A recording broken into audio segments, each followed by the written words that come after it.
Welcome back, everybody, to the Deep Dive. Today we're diving into historical English cuisine. Ooh! It sounds maybe a little dry, but we've got a great book to guide us. Yeah. Cooking Through the Ages, Yeah. a no-nonsense guide to historical English cuisine by Conrad Riker. It's really fascinating stuff. And I think what's really cool about it is how much it reveals about, like, English society beyond just what people ate. Food is so much more than just sustenance, especially back then. It's tied into like power, Right, yeah. religion, gender Gorge, Yeah. all this stuff. It's all woven in there. So let's imagine pre-industrial England. Okay. What are people eating? Where's their food coming from? Well, you got to imagine England was like a much wilder place then. Yeah. Hunting and gathering was the way of life. So like venison for everyone. Not quite. Venison was a huge status symbol. Oh, okay. The aristocracy, they had the vast hunting grounds where they could hunt deer. Or, Even bears sometimes. And it was a display of their power and wealth. while the average person's out there trying to catch a rabbit or two. Exactly. And you see that division even in the types of game they pursued. Yeah. So rabbit and hare were definitely more common for the lower classes. Right. But it wasn't just about the men hunting either. Yeah. You know, somebody had to cook all this. Right, of course. The women played a crucial role in turning those hunted animals into actual meals. Yeah. Even if they weren't out there with the bows and arrows. Right. Talk about skill. Yeah. Turning these basic ingredients into like game pies, hearty stews, things that could actually feed a family. So already we're seeing how food is, like, tied to gender roles, too. Oh, absolutely. Then things start to change, right? Yeah. You get the agricultural revolution. Ah, yes, the game changer. Okay. This is where we see that massive shift from hunting and gathering to farming as like the dominant way of life. Right. And we get the introduction of these staple crops, you know? Wheat, barley, peas, lentils. Yeah. These become like the backbone of the English diet. And that means lots of bread. Yeah. The book calls it the staff of life. Yeah, and it really was. It wasn't just food. Okay. It was a symbol. It appears in religious practice, Yeah. literature, Yeah. folklore, Yeah. and even the quality of bread you ate Yeah. was a big indicator of your social standing. So like white bread for the rich and the rougher stuff for everyone else. Yeah, unfortunately, that was pretty much the case. Okay. And while the agricultural revolution definitely brought progress, it also brought new problems. Okay. You know, imagine a diet that's almost entirely grain-based. Right. If you couldn't afford much else, Yeah. it probably wasn't a great time to be healthy. Right. You know? Yeah.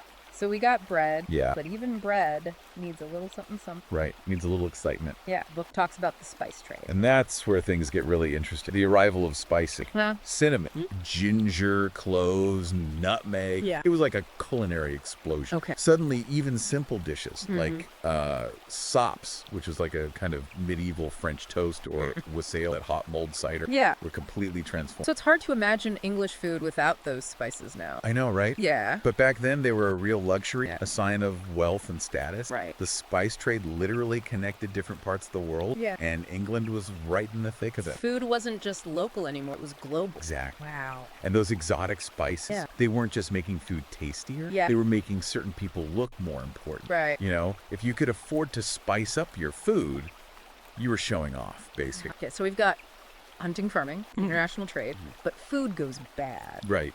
What about keeping things edible before refrigerating? Ah, that's where preservation techniques come in. Okay. Think pickling. Smoke it, Yeah. dry, even fermenting. These weren't just like grandma's recipes. Yeah. These were essential for survival. So your pantry was basically your lifeline. Absolutely. Those jars of pickled vegetables Yeah. that smoked meat, Right. that was your insurance against a bad harvest or a long winter. Yeah.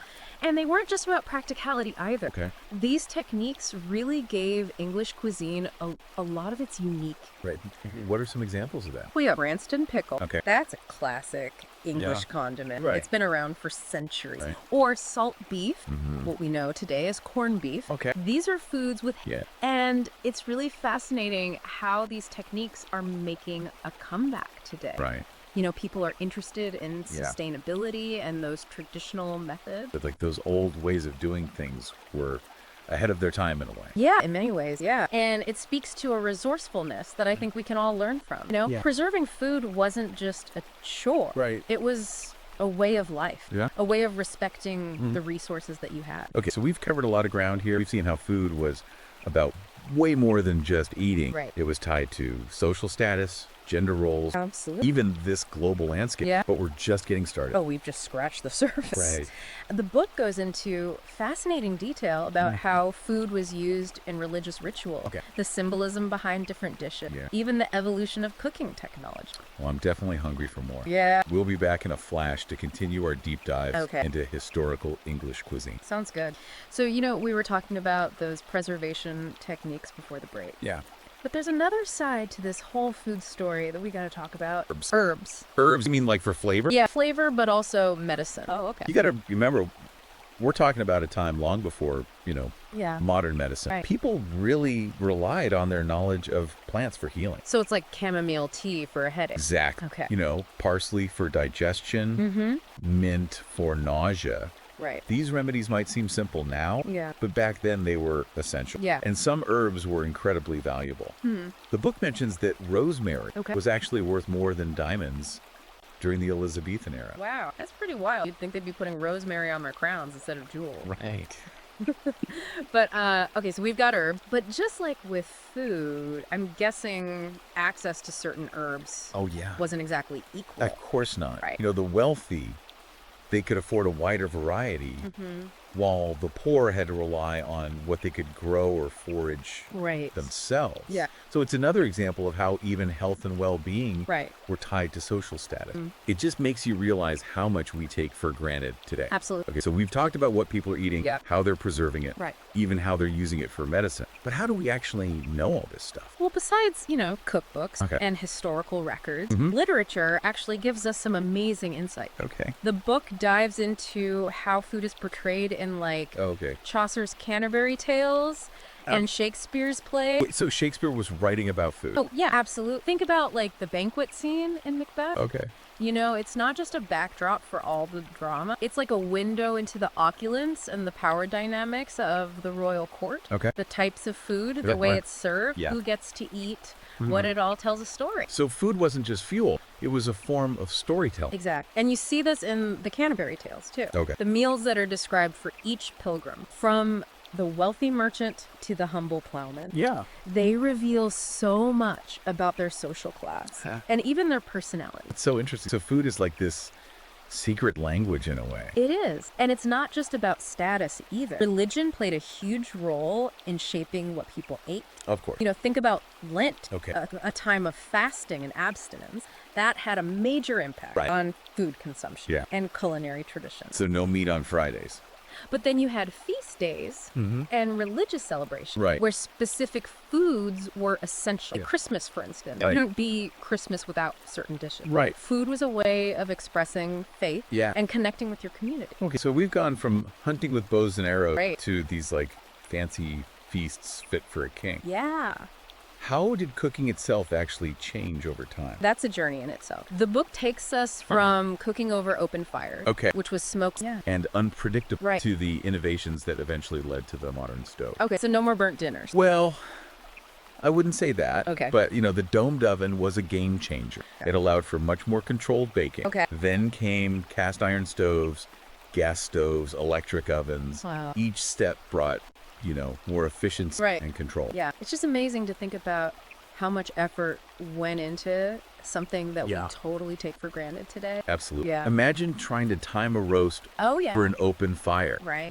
Our ancestors, Yeah. they had to be incredibly resourceful. Yeah. But then, of course, another huge change came along. Yeah. Duration. Right, because before refrigerators, Yeah. preserving food was a constant battle, Oh, totally. especially in the warmer months. Absolutely. All those techniques we talked about, Right. the pickling, smoking, drying, those weren't just for flavor. Yeah. They were keeping people alive. Yeah, but refrigeration, Right. Yeah. changed everything. Suddenly, you could store perishable foods for way longer, experiment with new ingredients. It was a Really? whole culinary revolution. It's hard to imagine life without a fridge now. I know, right? Yeah. But like Yeah. you said before, those older techniques are having a comeback. They are. People are rediscovering the value of those traditional methods, Right. both for flavor and for sustainability. Yeah. It's like we're coming full circle in a way. Okay, so we've got England figuring out how to cook, store their food. Yeah. But, England's not an island. Right. What about influences from other places? That's where trade and globalization come in. England's always been a Right. crossroads of culture. Right. And you really see that reflected in the food. Yeah. We talked about the spice trade earlier. But Right. what else? Well, think about sugar. Okay. That was a huge game changer Right. for English cuisine, especially for desserts and preserve. Oh, yeah. But trade brought in so much more. Okay. Potatoes, tomatoes, pepper, Oh, yeah. all from the Americas. Right. It's mind-blowing when you think about Right. how much of what we eat today Yeah. came from somewhere else. It is. Yeah. And it wasn't just about the ingredients either. Trade also brought new ideas and cooking techniques. Okay, what's an example of that? Well, the Norman conquest, for example, Okay.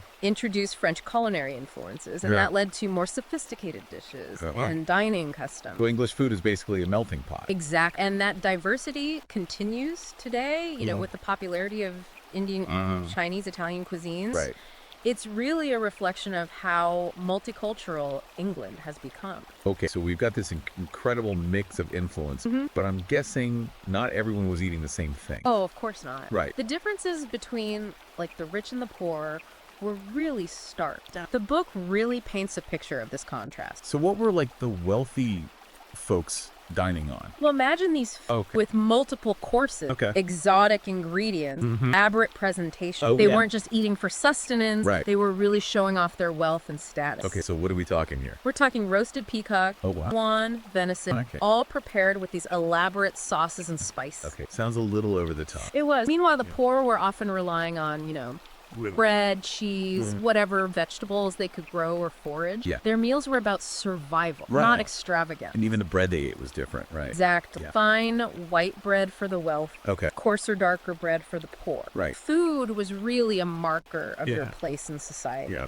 even down to the most basic staple. It's amazing how much that inequality was reflected in what people ate. It is. And it wasn't just about the ingredients either. Yeah. The wealthy also had these elaborate dining customs and etiquette, Yeah. you know, multiple courses, Yeah. special utensils, servants attending to their every need. It was like a whole performance. While the poor were probably just happy to have a full stomach. Exactly. Yeah. Dining for the wealthy Yeah. was a social event, a Yeah. way to flaunt their power and connection. Yeah. For the poor, it was about necessity and practicality. It's just a stark reminder of those social divides that existed back then. Yeah. And speaking of divide, Yeah. the book also talks about hunting Right. and how it goes beyond just getting food. Right. Hunting was really deeply intertwined with power and control. Okay. You know, the aristocracy had these vast hunting grounds. They hunted for sport, for pleasure. Right. It was a symbol of their dominance. While the average person wasn't even allowed to hunt. Right. Exactly. Poaching was severely punished. Right. You know,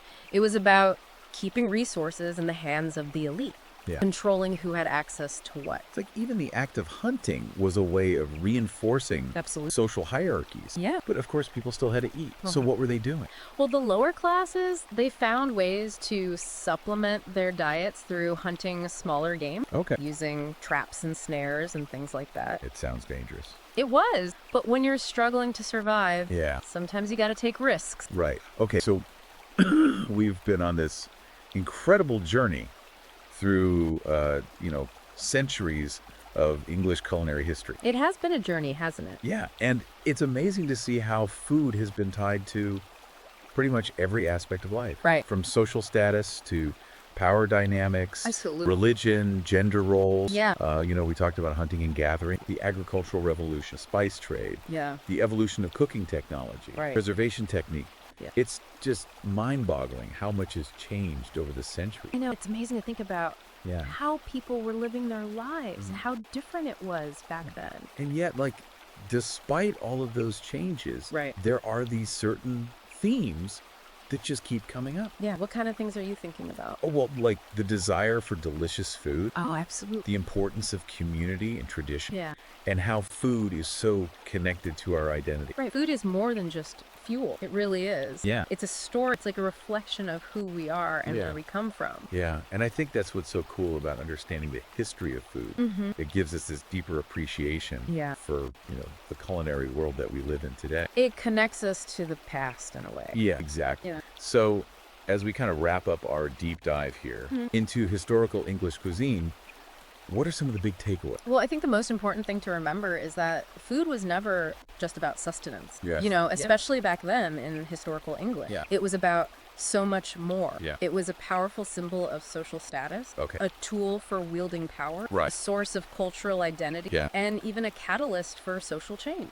Yeah, we saw how the wealthy used those like lavish feasts Yeah. to kind of show off their power and dominance. Oh, absolutely. It was all about, you Yeah. know, Yeah. impressing your guests, solidifying alliance, Yeah. making sure everybody knew who was in charge. Yeah, while the poor were often relying on those simpler, Yeah. sometimes meager meals just to get by. Exactly. And we saw how all those regional dishes Yeah. reflected those like unique characteristics of different parts of England. Absolutely. And how immigration Yeah. brought, you know, those new flavors and traditions to the table. And we talked about how food could be like a tool of oppression. You know, think about those laws Yeah. that restricted hunting rights. Yeah, exactly. But then also food could be this like force for resistance and change. Think about like the bread riot. Oh, yeah, those are powerful Yeah. expressions of people's anger. Yeah, it wasn't just about empty stomachs. It was about like Yeah. injustice and unfairness. Absolutely. Yeah, and I think it's important to remember that food is never really neutral. Right. It's always tied to these bigger systems, Yeah. social, economic, Yeah, political. it's all connected. So as we kind of navigate the complexities of, you know, the modern food system, Yeah. I think it's crucial to keep those historical lessons in mind. Absolutely. We need to be aware of the power dynamic. Yeah. You know, we need to advocate for fair access to resource. Right. And we need to really appreciate and celebrate that diverse culinary heritage that's shaped, you know, the world that we live in today. And I think it's a call to action for all of us to think about our own choices, to be more conscious consumers, Right. to support sustainable food systems, Yeah. and to, you know, really celebrate all those amazing flavors that make up I love that. our culinary world. Yeah, it's a beautiful thing. So if you're hungry for more, Okay. be sure to check out Cooking Through the Ages, Yeah. a no-nonsense guide to historical English cuisine by Conrad Riker. Great book. You can find it on Amazon Kindle and Google Play Books. Yeah. Well, until next time, happy cooking Happy cooking. and bon appetit. Bon appetit.